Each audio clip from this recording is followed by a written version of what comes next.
Chapter 23. Once they had their loaves formed and rising, Lord Felix slid down to sit on the floor and rest his back against the wall.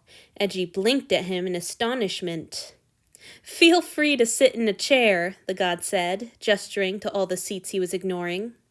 "I just like being able to sprawl a bit sometimes."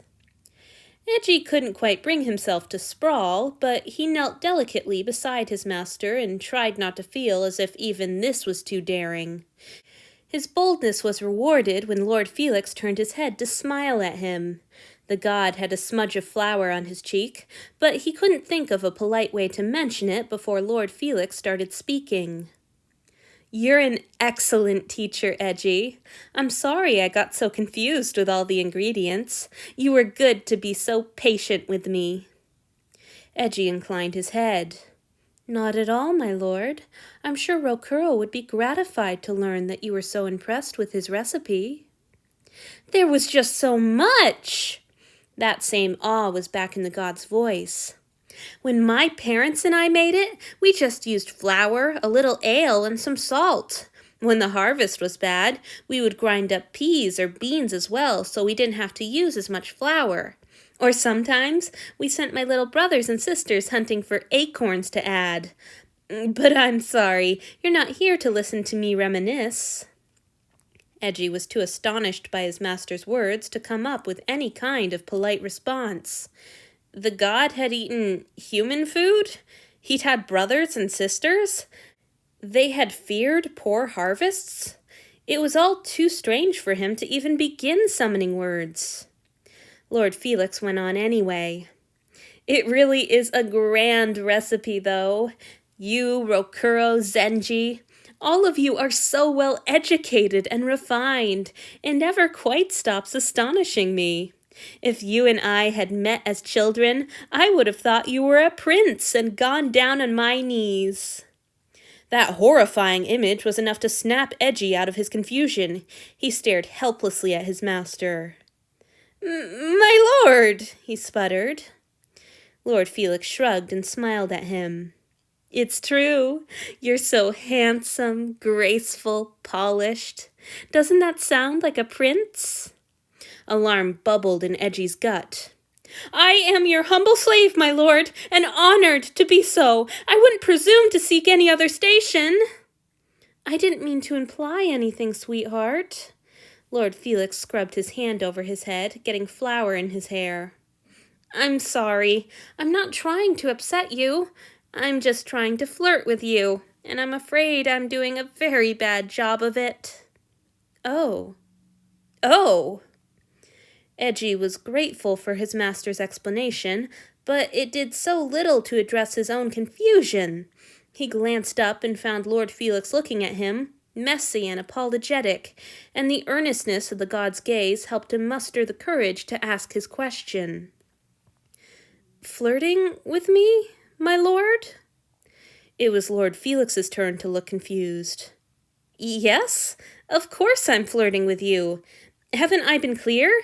What did you think all this?" The god gestured to the oven. "Was about. I'm trying to court you, Eiji." "Oh." Eiji swallowed, tried to think how he was supposed to respond, and gave up. "Why?"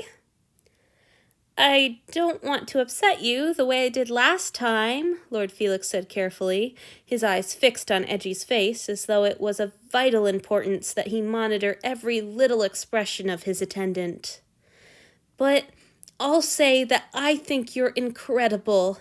I admire your strength and resilience, and I can't imagine anything more wonderful than one day being able to earn your trust." Eiji knew he was flushing, and he had to fight down the urge to drop his gaze and squirm, but at least he didn't feel that he was in danger of crying this time. The key was not to think too hard about the compliments. If he didn't think about them, he couldn't get stuck reasoning through how untrue they were and worrying about what would happen when his master realized his mistake. "My lord is kinder than his servant deserves," he murmured, and tried not to wince at the way Lord Felix's hopeful smile dimmed. "But courting?" "Yes." The god nodded, seeming to rally. I'm sorry, have I been confusing on that point? I'm trying to woo you, though of course I'll stop if you prefer I didn't. It's not that, my lord. Eiji wanted to please his master, and being romanced, well, he might not entirely understand what that would look like, but if this was what it meant, there were far less pleasant ways to be of service. May I ask why my lord would take the trouble? My body is yours. It would be my honor to serve you in any way. May I interrupt? Lord Felix looked pained, and Eiji wondered whether he was growing uncomfortable on the floor. I don't want to order anyone to my bed. If you didn't enjoy our time together, neither would I. Anyhow, when I say I'm trying to woo you, that doesn't mean my goal is sex. Eiji was carefully keeping his feelings distant at the moment. He couldn't let his confusion swallow him up. Still, he was fairly sure that this was disappointing news. I don't even know if you like sex, the god went on. And I don't know if you like being wooed. Some people don't care for romantic attention of any kind. If that's how you feel, that's more than all right, and I promise I won't bring it up again. Please, my lord, I just want to know how to please you. Eiji felt teary and desperate, though he hardly knew for what. Lord Felix always did this. He was always asking what Eiji wanted. But how was Eiji supposed to know? He had no practice wanting things. It wasn't his place. That had been made abundantly clear from the beginning. He remembered one dour priest who used to swat at the boys any time they used the words, no matter the context. I want more bread. I want that ball. I want to be a soldier this time. How was a person supposed to go from not being allowed to want to turn on the big swing to making demands of a god? Sweetheart, Lord Felix's gentle tone brought Eiji's attention back to the present, and he scolded himself fiercely for allowing his mind to wander during such an important conversation. Would you like it if I ordered Norio and Rokuro to be your friends? That idea was so appalling that Eiji lost all sense of propriety and let his mouth sag open as his chest contracted painfully. You ordered them? It made a horrible kind of sense. It solved the mystery of why they always sought him out. Why would anyone put up with so much of his company unless they were being forced?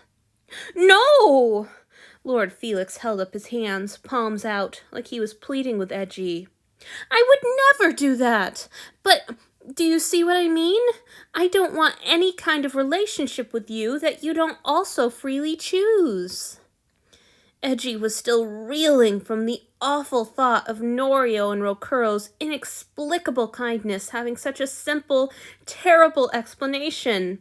It made so much sense. Lord Felix said he hadn't commanded them, and he had no reason to lie to Eiji, but still. I'm sorry. Once more, his master's voice drew Eiji's gaze and attention back to where he sat, looking penitent. I shouldn't have even used that as a hypothetical example. I swear it's not true. Anyhow, even if I tried to order something like that, you and I both know that Norio would tell me to take a walk off the side of the boat. Eiji wasn't sure that even Norio would be so daring, but the idea was still shocking. And funny. He didn't realize his lips had twitched up until Lord Felix was beaming back at him. His smallest smiles had always pulled such a grin from the god. He really ought to smile more often. After a moment, Lord Felix dropped his gaze to his hands. Eiji's eyes followed, and he saw that his master's hands were still floury. It had been a while since he dared to really imagine Lord Felix's hands on him. Oh gods, that was a lie. He imagined it all the time. It was just usually bound up so tightly in anxiety and self-reproach that it was hard to indulge the fantasy. Now, though, with the god right there, after the way he'd pressed against Eiji and talked about wooing him, he He couldn't seem to stop the rush of heat through his body. Did this mean he wanted what Lord Felix had offered? What had even been offered? It was all so confusing, but at least for the moment, Eiji found that he didn't mind the confusion. Lord Felix sighed and lifted his face so that he was meeting Eiji's eyes again. You're such a special person, and I don't think anyone's ever made the effort to appreciate you. If all you want is my friendship and admiration, you'll have it. But if you're willing to... Oh, our hour is up! He sprang to his feet, and Eiji was left to kneel, blinking in confusion. It took his mind a long moment to catch up with the situation. Oh, right, the bread. Eiji rushed to stand behind Lord Felix as he lifted the cloth and stared down at their creation. It had risen just fine, but one end of the loaf had come untucked. That had left the bread with a bulbous protuberance, which looked for all the world like... Eiji? The god's tone was low and mournful. Our bread looks like a dick. The ridiculous loaf and his master's plaintive tone were simply too much, especially after all the tension of their previous conversation. Eiji had no way to stop the laughter that filled his throat and tumbled from his lips. At his first giggle, Lord Felix looked up from the misshapen loaf, and before Eiji knew it, the god was laughing along.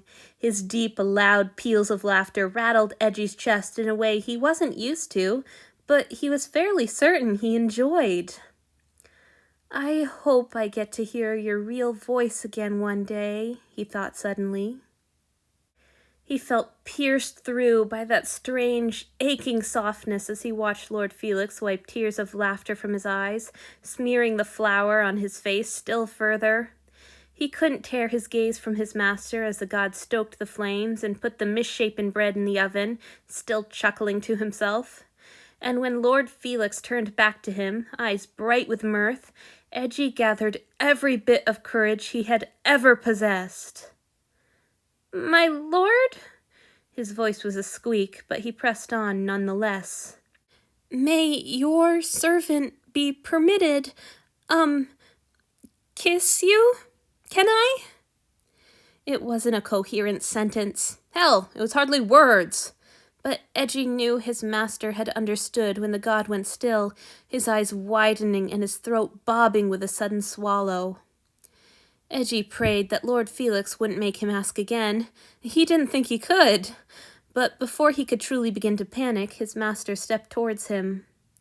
Lord Felix rested one hand on Eiji's ribs and raised the other to cup his face.